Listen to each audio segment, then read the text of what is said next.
Hello, everybody. Sean Davis here for the Raptors Nation, your home for everything Raptors. It is draft eve or draft day when you're probably listening to this episode.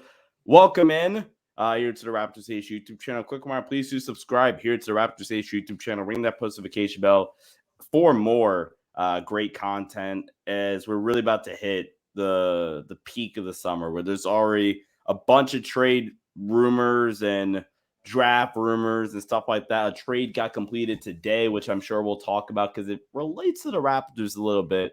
I don't think the deal got officially completed technically. Talk about the Kristaps trade. But joining me as always is co-host of the show, Luca Rosano. Luca, how you doing? How excited are you that we're really starting to get into the nitty gritty this summer? Yeah, hope you're doing well, Sean. And we're one more subscriber away from 300, guys. So definitely help us hit that. But I'm excited about the draft. I'm excited about the off season. It's one of my most favorite times of the NBA calendar, NBA draft season leading into the off season. As you know, Sean, there's so many rumors to get to. There's so many different things to read into. Which team is going to make which move? Who's going to fall where? And I know you've been busy mocking up draft stuff for the Lakers and the Raptors as well. So yeah, no, I'm feeling optimistic about the 13th pick in the draft. I think the Raptors in all likelihood should get a guard. If they somehow don't, then I'll just be left here scratching my head. But yeah, feeling pretty pumped about the draft, and I'm very interested to see who the Raptors are going to ultimately take. Yeah, it's gonna be super, super exciting. So really, really quick before we keep going. So this is kind of my plan. So this episode that you're watching right now is obviously gonna get posted before the draft. Draft night, I'm not gonna sleep. I'll probably be up just like doing a ton of content that night. But you'll get an immediate reaction from me from the Raptors 13th pick. That's if they keep it. I think there's a world where they maybe trade out of it if they go a certain direction. We'll talk about that in just a sec. But you'll get your immediate reaction from myself on the Raptors pick at 13, and I'll go with an in-depth breakdown of that player. Not a film breakdown, but an in-depth breakdown of that player because I've done a ton of scouting throughout the draft process. And then also have another pod at some point, either late this weekend or early next week as well, where we'll talk all about the draft and do kind of a free agency preview. So again, you're going to hit that post notification bell as well. And like Lucas said, we're one subscriber away from 300, so that'll help us out a ton if you guys could do that. And hit that like button. It's a very easy way to tell the algorithm at YouTube that you guys like this kind of content. So super easy, takes 2 seconds. So hit the like button. All right, Luca, where do you want to start off at today? It's been a lot of different stuff thrown out there recently. So where do you want to start at first?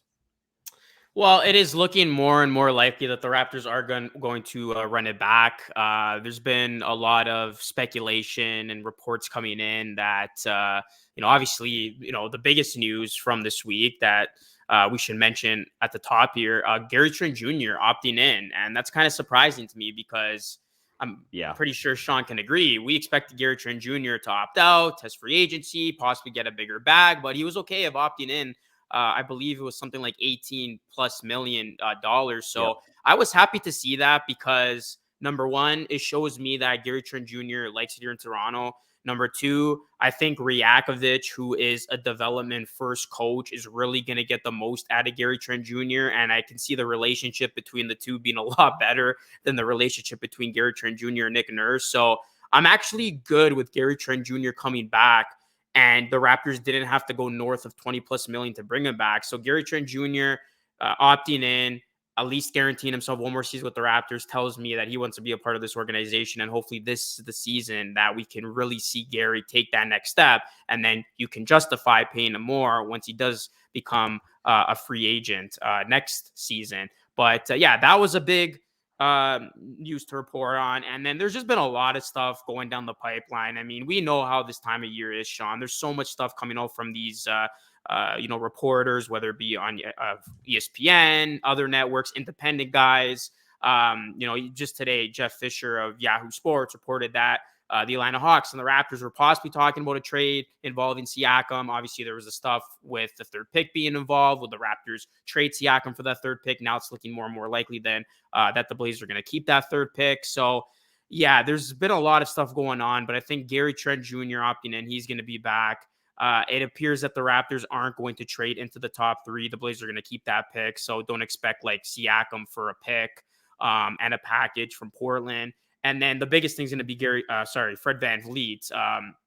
Mark Stein reported that it's more likely than not that Fred VanVleet does find a new location. But at the same time, there's contrary reports saying that there's mutual interest and Fred VanVleet wants to be back. So I see a world where Fred does come back, and we'll save that conversation for a different day on how I would truly feel. But yeah, there's just a lot of stuff pointing to the direction that the Raptors are going to run it back. And there was this quote that came out or article that came out the other day that the Raptors seeing the Miami Heat make that type of run made them think like we're not that far from that, which I totally disagree with It's because so bogus. for starters, the Raptors don't have a guy like Jimmy Butler who Jimmy can literally Butler. single-handedly carry them through a series like he did Bam against the Bucks. Adebayo would be maybe I'm disrespecting Pascal. Bam would probably be the best player on the Raptors. Is that disrespecting Pascal? Yeah, that's kind of yeah. A lot of the Pascal stands would come at you for that, but I will say this confidently: the Raptors do not have a guy like Jimmy Butler because like Yeah, we all know Siakam's a number 2, and yeah, they wouldn't go far in a playoff series or in a playoff run like the Heat did. So yeah, I mean, I've already stated where I stand on this many times. I made a take on Twitter just a couple hours ago. If the Raptors do run it back, which appears to be the direction that they're going to take, expect the same result as last season, honestly, because a lot of the teams dating back to last offseason got better in the East. The Boston Celtics, who are about to complete a trade for Kristaps Porzingis, are going to be the clear favorite in the East, along with the Milwaukee Bucks. And I hate to say it, the Raptors are nowhere near on both of those teams' levels. And by them running it back, you're basically banking on Darko to miraculously and immediately change the culture in Toronto and elevate this group as a whole, which is very unfair to ask from a first-year head coach. So, yeah, like if the Raptors do end up running this thing back, I wouldn't be super optimistic going into next season, and I would probably have the Raptors having a similar type of season that they just had. Yeah. First for the Gary Trent Jr. piece, I think it makes a ton of sense both ways, actually. And especially in retrospect, thinking about Gary, when you think about the type of season Gary had, I don't know if Gary was going to be able to get the bag that he ultimately would have wanted. So I Yeah. think it makes sense for Gary to come back to Toronto, kind of opt in to not a prove it deal, but kind of a prove it year for Gary Trent Jr. New head coach, not as many excuses anymore. 18 point something, I think it's $18.5 million player option that he picked up. And then, like Luca brought up, you now get to play into a situation where if Gary Trent Jr. takes that next step, finally, he takes that next step next season. Now, Gary Trent Jr., you could justify, okay, 20, 25 plus $million, which I forget who, it was a great piece where you start talking about the CBA and the upcoming, like the super tax, that second tax apron. It's going to be increasingly more difficult for these role players. And I think role player might be a bit harsh for Gary Trent Jr., but nonetheless, it's going to be increasingly more difficult for these role players to get 15, 20, like these large contracts because teams are already going to be paying 2 stars $30 plus million, at least the contending teams anyway, $30 plus million. So Gary's really going to have to perform well next season because if he doesn't perform well next season, Luca, he might be limiting his long-term financial sustainability, I guess is the right word, for the rest of his career potentially, because I think after this upcoming season, teams gonna be like, okay, cool. Gary Trent Jr. is a fine player, but this is what he is. He's not gonna get any better. And he's a $15 million player, whereas he takes that next step next year, finally, you can again justify $25 million. So makes sense both sides. And for the Raptors, 18 mil for Gary Trent Jr. is probably a fair contract. So I think I'm fine with that. And like you said, you hope that Rajakovic can get the most out of him. Like you said, player development coach did a great job in Memphis with those guys. And yeah, and really quickly to touch on, I don't know if you have anything to add to Gary, but to touch on to the run it back part, I've crapped on the Washington Wizards so much. The Raptors are like, if they run it back, I don't think you ever get as bad as the Wizards, but like you're trending that line of like, dude, just blow it up already. You're not getting anywhere. Like the Wizards, yeah, they messed up a ton. And the fact that they messed up a ton really like hindered what they could get for Bradley Beal. To a certain extent, hindered what they could get for Kristaps Porzingis if that deal ultimately goes through. But what I can admire and respect about the Wizards is now that they actually have like somewhat of a direction that's not mediocrity. And it's okay, we're gonna be terrible for 2 years, maybe even more, but we're gonna tear this thing down, get expiring deals, accumulate draft compensation, and we're gonna start the rebuild that way, where the Raptors are like content with being 500 for the next 5 years, which is what the vibe I'm getting is. Luca, please correct me if I'm wrong there, but like I think we've been team blow it up from the start, and Gary kind of maybe messed up that plan to a certain extent. But like, there's no world where I'm bringing Fred VanVleet back. You're sitting, and this kind of transitions in a bit nicely to our draft conversation. But you're sitting at 13 in the draft, where you can finally reset your guard room, or at least your point guard room, and start fresh and get a guy with a way higher upside in this draft class than Fred VanVleet with that second wave of guards, whether it's a Casey Wallace, a Kobe Buffkin, a Keontae George, Jalen Hood-Schifino, one of these guys, and there's even just like the hint of, hey, we want to consider bringing back Fred VanVleet. In my mind, it's a no. Fred, go away. Love you. Maybe we'll retire your jersey one day. I don't know, but like, am I like off putting there at all, Luca? No, and I want to say, yeah, I agree with the Wizards take. They mishandled their situation big time with the amount of talent they possibly could have gotten back. I mean, to trade Bradley Beal, a guy that you wanted to keep for so long, and not even get a first round pick back for it is pretty bad. But like you said, I credit them because at least they finally accepted their fate, accepted reality, and chose a side. Looking at the Raptors situation, there's no way they would fumble their return on some of their players as bad as the Wizards did. So they would get a way better return for the likes of a Pascal Siakam, OG Anunoby, etc. And it's interesting because there was a report that came out today from Jeff Fisher, who I think said this as well. Teams have said that the Raptors are overvaluing their players, which is actually pretty interesting because, like, as I a believe Raptors it. fan, I believe it and I can see it because this is now going to be like 2 straight summers where there have been so many rumors, and it's like the Raptors are that guy, like at the side, just like peering in on all of these potential trade rumors, putting their name in a hat, but then not actually executing and doing something. And it seems like this is going to be another summer of that. And if they do bring back Fred VanVleet, that's when I'm going to start being like, okay, the sky's falling. Like, this is very bad because you bring back Fred VanVleet for 30 plus million a season, by the way, because that's what he's reported to getting. Michael Soto Nasty number, by the way. put that out there. Yeah, nasty, nasty number. When you have a draft, in which we're going to touch on very soon, where you can bring in a guard that could potentially have more upside, a playmaking guard, a guy who's, going to really help this team's backcourt and ball handling situation. So, yeah, if you bring back Fred, that basically signals, okay, we're running the back. We think this team can win. And then what happens if this team goes out next season? They have another mediocre year. They're once again a playing team. They're mid, a couple games over 500 or 500 at that. Then it's like you're just literally prolonging the inevitable and you just put yourself back even further by not accepting your fate when you should have. So the Raptors are in a very tricky position, but I have been on team get as many assets as you can in return for your players versus team run it back. I know there's a good portion of fans that are team run it back. It's funny, Sean, because right now the Raptors discourse is the following. It's like team run it back versus team blow it up. You got team Scotty Barnes versus team Siakam. Like, there's a lot of divide right now amongst like how Raptors fans feel about the direction of this team. And rightfully so. I mean, there's been just so much stuff that you can, throw up there. But yeah, the Raptors, I think they had the direction that was clear as day in front of them. And it appears that they aren't going to go in that direction. They're going to revert the other way of giving this group another go and bringing back Fred. Because at this point, I wouldn't be surprised if they do bring back Fred. And then at that point, it's just like, man, like, what is this team really trying to accomplish? Because if the Raptors bring back their team as is, like, nobody's predicting this team having a Miami Heat type run, right? So, yeah, Unless Scotty Barnes takes like an insane year 3 jump. Yeah, like a Jason Tatum esque Year like 3. Yeah. year 3 That's a jump. great comparison, by the way.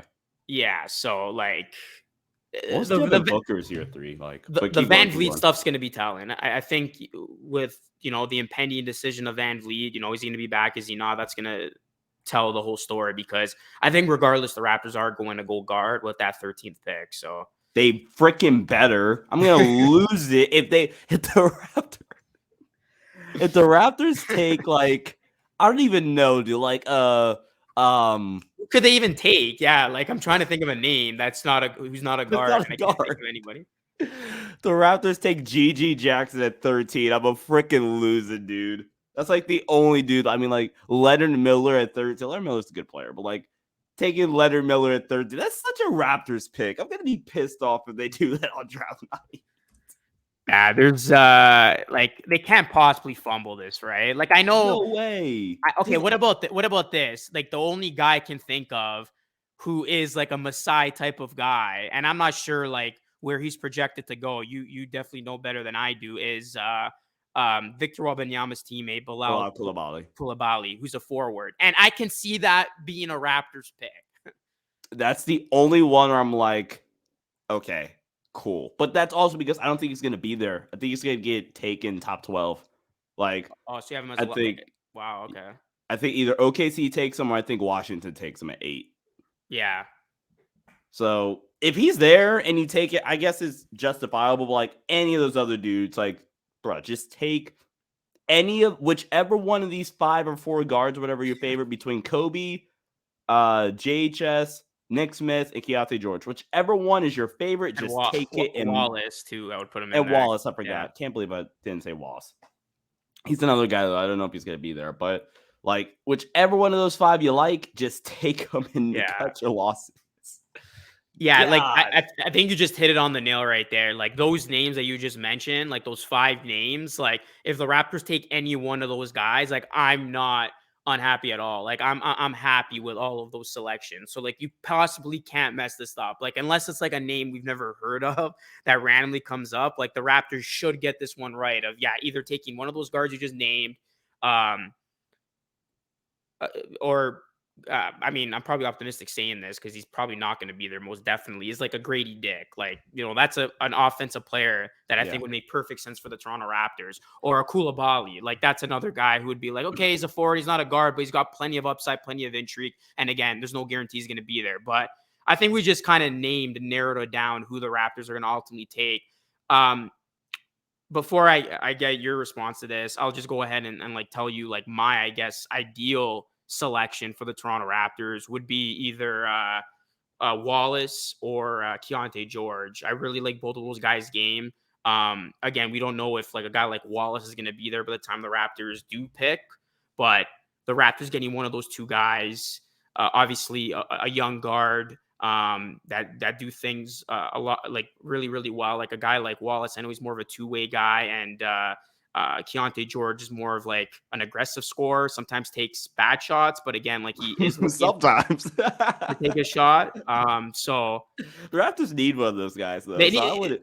That's what I mean. They need one of the. Well, I guess Gary Trent Jr. is kind of like that, but they need one of those guys. Yeah, sometimes who needs to Yeah. be a little selfish, right? So those would be the 2 guys for me, and then like dream scenario would be if Grady Dick falls because I really like his game. Yeah, I think Grady Dick or Jordan Hawkins would be a guy. If the Raptors are gonna run it back, those would be my 2 dudes. I'm like, just give this Raptors team some damn shooting. Like, if you're gonna run it back, That's then all you you need. have to go get Grady Dick. You have to go get Jordan Hawkins. Jordan Hawkins, I'm pretty confident he'll be there. Grady Dick, I'm not that confident. I think at worst, Grady goes like 11, maybe Yeah. even 12. Like you'd have to probably trade up a spot or 2 to get him. Jordan Hawkins will be there at 13. So if you're gonna run it back, those are my 2 picks. I'm gonna agree with you for one of those 2. Case and Wallace's. I just tweeted out my guys, if you will, throughout this draft process, and Case and Wallace is right up there. He's just, again, this is a perfect, we're going to rebuild type of pick in my eyes, where he's just a perfect culture setter for the Raptors, where he's going to be physical. He's going to be nasty and intense defensively, makes all the right plays defensively, great point of attack defender, great ball screen navigator defensively. just very high IQ basketball player. Then offensively, he has the versatility to play on and off the ball. Later in the season, he got more of an on-ball role, but he has some of the off-ball touches and being able to play without the ball and spot up and knock down shots. The playmaking's there. He's 6'3" with a 6'8" wingspan, so he's a big dude, and I think he'd be perfect for the Raptors. The other guard I would go to be Kobe Buffkin. I think that's my second one. I Yeah. love Nick Smith. Nick Smith is actually another one of my guys. I just don't love the fit personally. I think I prefer Kobe Buffkin for the Raptors, um, where a do-it-all guard that you want to talk about offensive versatility. He's literally the only thing offensively I don't like about Kobe Buffkin is like his self-creation package, like in one-on-one true isolation scenarios. I don't think he has a great ISO bag. But it's not a knock on him because he can literally do almost everything else offensively. Great, especially in the back half of that season when Jet Howard got hurt. He had to have a more on-ball role in that Michigan offense. What has the capability to be elite out of ball screens, has some off-screen upside as well, which I think the Raptors could utilize. Just really fluid offensive player, can play on and off the ball. And then not nearly as good defensively as Casey Wallace. He's like who's the second best perimeter guard defensively in this class outside of Anthony Black. But Kobe Buffkin, really smart dude defensively. He puts in a ton of effort on that end. I think that's all you look for. And then he has a ton of intangibles as well defensively. So those are my two top guys for the Raptors at 13. Again, outside of like if Bilal Coulibaly's there or if Grady Dick is there, but really I'm only thinking Grady Dick if I'm gonna run it back. So for me, it's Yeah. Kobe Buffkin is it's Case and Wallace. So that's it for me for the Raptors targets. Yeah, we're in agreement for the most part. Like I said, if it's like a name not mentioned, it's just like one of those head scratchers. Like, wow, like it's pretty clear. It's right in front of them. Like one of those guys, two of those guys, are going to be still on up for grabs by the time the Raptors make their pick at 13. So yeah, hopefully they do. They get the pick right. That would be at least some optimism going into the offseason with the impending decision of Fred VanVleet.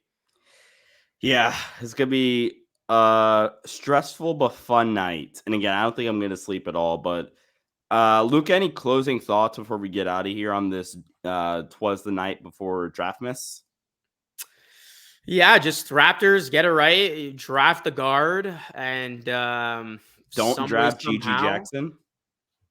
and some way somehow, yeah, like prove us wrong, make a drastic change this offseason. Try to get a big haul for Siakam, but that's not going to happen. Yeah, I think I think where the Raptors are right now, like just with the management and stuff, like, yeah, I don't know. Masai and Bobby Webster, they're so invested in this group that, yeah, it would take a very, very drastic decision on their part to split this up. Because, I mean, if like reports are coming out that like teams are saying they're overvaluing their players, the fans see it. When they see some of these trade rumors, like, OG is shutting down 3 first-round picks for an OG and some of the Siakam stuff that's come up as well, it leads you to think, yeah, it will be a summer of running back. So, I mean, we got to make the most out of it, I guess. Oh, and one last thing. Jakob Poeltl said that he doesn't want to be a part of a rebuilding team. So, how much does that force the Raptors' hand? Because if the Raptors somehow lose Poeltl for nothing, man, did they ever Yeah, mess up that trade deadline times 10. that's gonna be brutal. I'll end this with a question: do the Raptors make a draft night trade? They've been included in some rumors. The Hornets are gonna be the. Never mind. This is not Charlotte Hornets podcast. The Hornets are gonna screw it up and take Brandon Miller over Scoot Henderson, which leaves the Blazers with Damian Lillard at 3, with Scoot Henderson on the board. Do the Raptors, let's say Siakam, make a trade for Siakam for that 3rd overall pick? Is that gonna happen on draft night? I would like to see that happen, and I've been a big advocate for that. Definitely trade Siakam for a 3rd pick package. Will it happen? No, I don't see a trade happening on draft night, unfortunately. I don't think I'll go as far as saying this. I don't think, yeah, the Blazers end up trading that pick. They Ooh. will take Scoot Henderson, and that will lead to even more drama surrounding Damian Lillard because he obviously wants to get an all-star ready guy to make that team better. So then I think that leaves the door open to a potential Miami Heat trade later on this summer. So I'll go with that. All righty. Well, Raptors Nation, you're going to hit that subscribe button, ring that post notification bell for more. I'm going to have my immediate reaction to whoever the Raptors pick at 13 on draft night. So we're going to stay in the know with our latest coverage here at the Raptors Nation. You guys can follow me on Twitter at Sean_DAVI. You guys can follow Luca on Twitter at Luca Rosano 3 on Twitter. There we go. Sean we got it go. right. Just our 30 shows in it took, but you got it right. There we go. Better late than never. But till next time, everybody, stay safe. We'll see you all next time. Peace out.